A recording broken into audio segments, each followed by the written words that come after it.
बिहार के किसान कितने स्मार्ट हैं, इसकी खोज करने हमारी टीम निकली। हम सबसे पहले पहुंचे बिहार की राजधानी पटना से 70 किलोमीटर दूर भोजपुर जिला में, जहां की बिहिया में हमें जानकारी मिली कि एक कृषि पर आधारित उद्योग चल रहा है। हमारी टीम जब पहुंची तो वहां हमने देखा कि एक छोटे से शहर में कृषि पर आधारित उद्योग चल रहा है और उसमें जो तकनीकी और मशीनें दिखी वो नेशनल और इंटरनेशनल स्टैंडर्ड की थी। इस दौरान जब हमारी टीम ने फैक्ट्री का विजिट किया तो एक से एक मशीन की जानकारी मिली जो बिहार नहीं देख के किसानों को स्मार्ट बना रहा है। कम लागत से किसान अब उन मशीनों के सहारे लाखों का मुनाफा कमा रहे हैं। बिहार में हुनर की कमी नहीं है और हुनर को अगर विजन मिल जाए तो उसका नतीजा आपको विनोद इंजीनियरिंग के रूप में देखने को मिलेगा। बिहार के स्मार्ट किसान और किसान को स्मार्ट बनाने वाले लोगों में एक नाम सबसे लोकप्रिय है और वो है विनोद शर्मा का। विनोद शर्मा एक साधारण परिवार से थे। हमारी टीम ने विनोद शर्मा से बात की, उनकी फैक्ट्री को देखा और उस एग्रीकल्चर इक्विपमेंट्स को भी जिसमें विनोद शर्मा का विजन दिख रहा है, देश को खुशहाल बनाने का, देश का नाम रोशन करने का। नमस्कार, मैं अपनी आनंद और आप देख रहे हैं अजय भारत हिंदी। आपको बता दें, अभी हम पटना से 70 किलोमीटर दूर बिहिया क्षेत्र में पहुंचे हुए हैं, जहां कृषि उत्पाद बनाने वाले एक इंजीनियर, आइए विनोद शर्मा जी से मिलते हैं। सबसे पहले आपके चैनल को मेरा नमस्कार। मेरा नाम विनोद शर्मा, फर्म का नाम विनोद इंजीनियरिंग, भोजपुर जिला बिहिया। यहाँ पर हम विगत 25 वर्षों से अपना कृषि प्रोडक्ट किसानों के सुविधा के लिए कृषि यंत्रों का निर्माण करता हूँ। सर्वप्रथम पहले हम बाहर से मंगा कर बेचते थे, लेकिन किसानों की जो असुविधाएं थी वो क्लियर नहीं हो पाती थी। तो किसानों के डिमांड के अनुसार, किसान की जो ज़रूरत है उसके अनुसार हम कृषि यंत्रों का प्रोडक्ट बनाना प्रारंभ किए और यहाँ के किसानों की सुविधा के अनुसार हम काम करते हैं। मेरी बहुत सारी प्रोडक्ट है कृषि में, जैसे कि मान लीजिए कि पोटैटो प्लांटर हुआ, ये मेरा पोटैटो प्लांटर हुआ। आलू बोने की मशीन, इसमें आपको 24 इंची से लेकर 18 इंची तक मेढ़ आप बना सकते हैं, जिसमें तरह तरह के मॉडल होते हैं। 3 मेढ़ वाला, 4 मेढ़ वाला पोटैटो प्लांटर। और ये भारत सरकार के जो अनुदान है वो किसानों को इसमें 50% अनुदान मिलती है। और इसके अलावा राइस मिल प्रोडक्ट हुआ, डिश हैरो हुआ, कल्टीवेटर हुआ, चैप कटर हुआ, पोटैटो प्लांट ये है।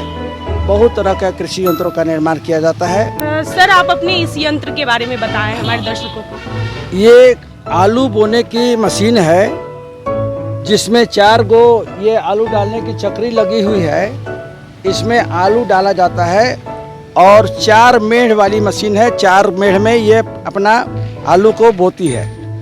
और इसके बाद में ये प्रोडक्ट हुआ किसानों के लिए आलू बोने की बहुत बढ़िया मशीन, जो 24 इंची का मेढ़ से लेकर के 18 इंची मेढ़ तक ये अपना कार्य करती है। इन्होंने आज से 25 वर्ष पहले सपना देखा था कि बिहार के जो किसान हैं वह पंजाब कभी न जाएं। यहाँ के जो किसान हैं उनको यहीं पर काम करने की मशीन मिले, थ्रेसर मिले, अन्य मशीन मिले, आलू बोने वाला, हल जोतने वाला अन्य मशीन मिले। सर्वप्रथम कंपनी को जब चालू किए हम तो धीरे धीरे पहले रिपेयरिंग और का काम करते थे। इसके बाद में सारे यंत्रों का जानकारी होते चला गया और बाहर से जो सामान मंगा करके पहले हम बेचते थे, उसको उसमें जितना भी कमियां थी उसके पता चलते चल गया। इसके बाद यहाँ निर्माण का काम चालू किया गया। निर्माण में जितना भी दिक्कत किसानों को होती थी उस दिक्कत को दूर करते हुए बहुत बेहतरीन प्रोडक्ट आज के डेट में निकल रही है। बिहार सरकार और केंद्र सरकार दोनों किसान, इस जो महामारी आया हमारे देश में 3 साल का, इसमें किसानों पे निर्भरता ज़्यादा बढ़ गई। आपने देखा होगा भारत सरकार ने खाद्यान्न विदेश में सप्लाई को बंद कर दिया है। आप इसके यंत्र के बड़े उत्पादक हैं। जो सरकार की जो योजनाएं पहुंचती है, जो आपके यहाँ से मशीन खरीदते हैं, बिहार सरकार और केंद्र सरकार का उनको कितना सहयोग मिलता है और सब्सिडी में किसी तरह का दिक्कत तो नहीं होता है? आज के डेट में सब्सिडी जो है हर यंत्र पर मिल रहा है और केंद्र सरकार और बिहार सरकार बहुत से फंड जो है किसानों के लिए एकत्रित करके फंड को एक जगह रख दिए हैं और जितने भी यंत्र हैं जैसे कि कल्टीवेटर हो, पोटैटो प्लांटर हो, राइस मिल हो, रोटावेटर हो, डिशेरो हो, इस पर 50% एकदम क्लियर अनुदान सभी किसानों को प्राप्त हो रही है। इसमें भारत सरकार का और बिहार सरकार का बहुत बड़ी सहयोग है। जैसा कि आप लोग देख रहे हैं कि हमारे पीछे बहुत सारी मशीनें हैं, तो आइए एक एक करके जानते हैं कि इन मशीनों का उपयोग कैसे होता है और इसे बनाने में कितना उत्पाद की ज़रूरत होती है। विनोद जी बताइए। हाँ, ये आपको कल्टीवेटर हुआ, खेत जोतने की हल, इसको आप 35 HP ट्रैक्टर से लेकर के 50 HP ट्रैक्टर तक आप उपयोग में ला सकते हैं। इसकी बनावट जो है प्रोफाइल टैंक्स लगा हुआ है 25 mm का और बाँह जो लगा हुआ है आपको 15 लगा हुआ है आपको 72x72। इसमें खासियत ये है कि ये मशीन जो है गाड़ी पर लोड कम लेती है और डेहरी नहीं छोड़ती है। ये इसकी बहुत बड़ी खासियत है, किसी भी तरह के गाड़ी पे ये चल जाती है। मशीन लगी हुई है, ये मशीन का नाम है सीड ड्रिल। ये आपको खेत में गेहूँ, बूट, मसूर, खेसारी, अरहर, सरसों सभी अनाजों की बुआई करती है और ये 7 मॉडल मशीन है। इसमें कप सेट आपको PVC का लगा हुआ है जिससे कि कभी जाम नहीं होता है। एक टंकी की मशीन है, इसमें बिया, बीज और खाद फेंट करके आपको डाला जाता है। और ये मशीन जो है इसका नाम है डिश हैरो। ये तावा वाली हर, इसमें 12 तावा और 14 तावा का हल होता है, चक्का होता है। ये मट्टी को प्लाऊ करने में, मट्टी को पलटने में, मट्टी को जोतने में ये बहुत मददगार है। कितनों बड़ा सा बड़ा घास लगा रहे, कितनों बड़ा सा झलास लगा रहे, इससे जब जोताई करेंगे तो सारा खेत साफ हो जाएगा। और ये गाड़ी पर बहुत कम लोड पड़ती है। हाइड्रोलिक के द्वारा उठाकर इसको हम कहीं से कहीं ले जा सकते हैं। इसमें जो बीम लगा हुआ है 72x72 का बीम लगा हुआ है और सॉलिड स्क्वायर धुरा लगा हुआ है। ये अपने आप में किसानों के लिए बहुत ही उपयोगी यंत्र है जिसका नाम है डिश हैरो। ये आपको मक्का मशीन है, मक्के से दाना निकालने की मशीन। इसकी जो है क्षमता 30 क्विंटल 35 क्विंटल प्रति घंटा है। ये ट्रैक्टर से चलती है और इसको हाइड्रोलिक पर टांग करके आप गाँव में इसको घुमा सकते हैं। इसकी मजबूती के बारे में ये बात है कि जो शाफ्ट 50 mm का शाफ्ट लगा हुआ है, ये पूरा एक लोहिया है, एक तरह का है। इसमें पंखी लगा हुआ है और इसमें 14 इंच का पुली इसलिए लगा हुआ है कि कम 4-5 के RPM पे भी गाड़ी को छोड़ेंगे तो हमारा RPM बना लेगा। इसमें डोंगा लगा हुआ है, हाई प्रोडक्शन, बहुत इसका प्रोडक्शन हाई है। और ये मक्का से दाना निकालने की मशीन है, भुट्टा मशीन। हमने अपने दर्शकों को कहा था कि बिहार में हम एक वैसा कंपनी दिखाएंगे जहां पे बिहार किसान से जुड़े सारे बनते हैं, मशीन यंत्र बनते हैं। उस यंत्र में एक खास यंत्र भी यहाँ बनता है जिससे दाल, जिसको दाल आप खाते हैं प्रतिदिन खाना में, वह दाल मिल है। दाल मिल और गेहूं का भी छिलका छुड़ाने की मशीन है। 2 in 1 मशीन है, दाल मिल और गेहूं के छिलका छुड़ाने की मशीन है।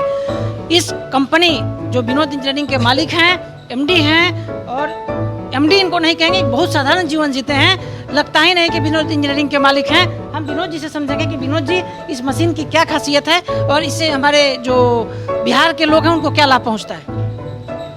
ये दाल मिल है, में बेहतरीन दाल मिल नहीं था जो अब इसमें दाल मिल बना है, जिसमें आपको गेहूं का छिलका छीलने की भी मशीन है। जो गेहूं से हम लोग आटा बनाते हैं उसमें धोने की प्रक्रिया में बहुत ज़्यादा जगह चाहिए था, जो अब जो है ना इसको गेहूं के छिलका को छील देंगे तो गेहूं एकदम फ्रेश हो जाएगी और इसमें छिलका अलग हो जाएगा और गेहूं अलग हो जाएगा, जिसको हम आटा बनाएंगे तो बहुत बेहतर आटा होगा। और दाल मिल में इसमें जैसे बूट हुआ, अरहर हुआ, मसूर हुआ, खेसारी हुआ, इसका दाल ये बनाती है और इसमें हर तरह का प्रोडक्ट लगा हुआ है जो मात्र 1 से लेकर 2 बार में ही ये दाल का बहुत फ्रेश निर्माण कर देती है। जब 25 वर्ष पहले इस कंपनी की आपने रूपरेखा रखी थी, आपके परिवार का कितना सहयोग आपको मिला था? आपके पत्नी का खासकर आपके जीवन में क्या योगदान है?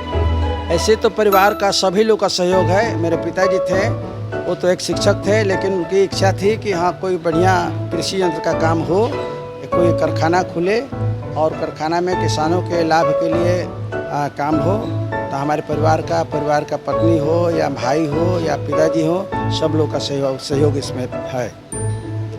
आप शिक्षक पुत्र है, बड़ा खासियत है। बहुत शिक्षक पुत्र होते हुए आपने कृषि यंत्र बनाने का जो यह प्लांट को लगाया है, पूरे परिवार का आपको सहयोग मिलता है। शाहबाद जिस जगह पर मैं अभी मौजूद हूँ, एक कृषि प्रधान राज्य माना जाता है बिहार। कृषि क्षेत्र तो कृषि प्रधान है। यहाँ के किसानों का कितना सहयोग आपको मिलता है? और जितने भी किसान हमारे भोजपुर जिला, बक्सर जिला, सासाराम, रोहतास, कैमूर, पटना, छपरा, जितने भी इर्द गिर्द में जितने भी ज़िले हैं, सभी किसानों का बहुत बड़ा सहयोग है। उन लोगों ने आकर के हमको बहुत सारे गाइड करते हैं कि इसमें जो जो कमियां हैं हम बताते हैं, इसको दूर करते जाइए।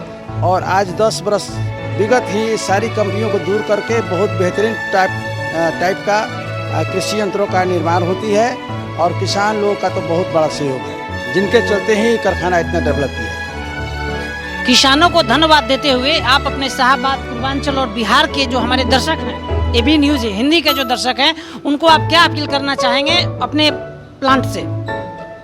हम यही चाहेंगे कि कोई भी प्रोडक्ट जो है वो बाहर का जो प्रोडक्ट है हम लोग लेते हैं, यदि किसी तरह का उसमें डिफेक्ट या कमजोरी या कमी आती है जिसका सर्विस नहीं हो पाता है, आप कभी भी माल खरीदें तो बिहार से खरीदें। बिहार से खरीदा हुआ माल पर हर तरह का अनुदान सरकार दे रही है। और यहाँ का प्रोडक्ट बहुत बढ़िया होता है। जहाँ तक आप जानते हैं कि बिहार के लड़के यहाँ IAS, IPS और बड़े बड़े क्षेत्रों में, और बिहार का जो व्यक्ति है पूरा वर्ल्ड में छापे हुए हैं अपने योग्यता के अनुसार, योग्यता के बदौलत। तो बिहार बहुत उन्मुक्त जगह है, बिहार बहुत इंटेलिजेंट जगह है। यहाँ का जो प्रोडक्ट होती है वो बहुत बारीकी से होती है, किसानों को बहुत लाभ मिलता है। इसमें किसानों की बहुत बड़ी सहयोग है।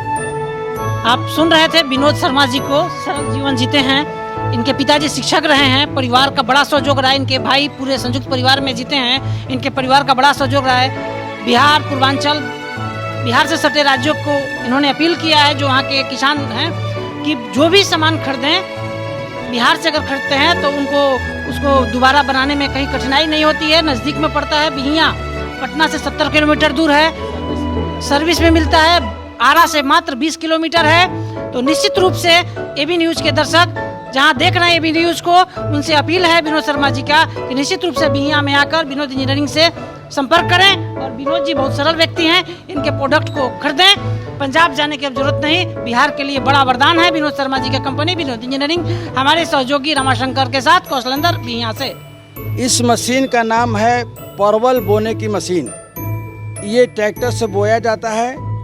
1 घंटे में लगभग आपको 2 एकड़ से लेकर के 2.5 एकड़ तक मशीन को बुआई कर देती है। इसमें आपको 3 फीट तक गड्ढा करेगी। और उसमें परवल बोने का एक तरीका होता है, परवल का लत्ती बोया जाता है ज़मीन से लगभग 2 फीट नीचे। ये मशीन जो है 1 घंटे में 2 एकड़ ज़मीन का प्रोडक्शन देगी। इसमें पहले ज़माने में ये होता था कि आदमी अपने हाथ से गड्ढा मारता था, जिसमें लेबर कॉस्ट बहुत ज़्यादा आती थी, जिससे किसानों को फ़ायदा महसूस नहीं होता था। लेकिन नया युग में एक मशीन बनी, 2-4 गो मशीन पहले भी दिए हम। और ये मशीन ऑटोमेटिक काम करती है ट्रैक्टर द्वारा। इसमें आपको 5 गो गियर बॉक्स लगा हुआ है ना, 5 गियर लगा है। ये आपको 2.5 फीट का बर्म लगा हुआ है। और ये मशीन को ले जाने के लिए इसका इधर सिस्टम लगा हुआ है। आगे से मशीन को उठाकर ट्रैक्टर से कहीं ले जा सकते हैं। और बुआई के लिए हिच लगा हुआ है, जो ट्रैक्टर के पीछे लगा दीजिएगा ना, तो ज़मीन पर हर जैसे कि बुआई है लगभग 8 फीट की दूरी पर इसका गड्ढा मारा जाता है। 6 फीट से लेकर 8 फीट की दूरी पर ये ऑटोमेटिक मारते चले जाएगी। और बहुत कम समय में परवल की बुआई हो जाती है। इस मशीन का नाम है राइस मिल। ये ऑटोमेटिक राइस मिल है। एक बार हम धान डालेंगे चलना में, वो डायरेक्ट आपको चावल निकालेगी पॉलिशर से। और ये ऑटोमेटिक है, इसमें टायर लगा हुआ है और एलिवेटर लगा हुआ है। और किसान की आमदनी बढ़ाने के लिए ये गाँव-गाँव घूम करके ये राइस मिल का उपयोग किया जाता है।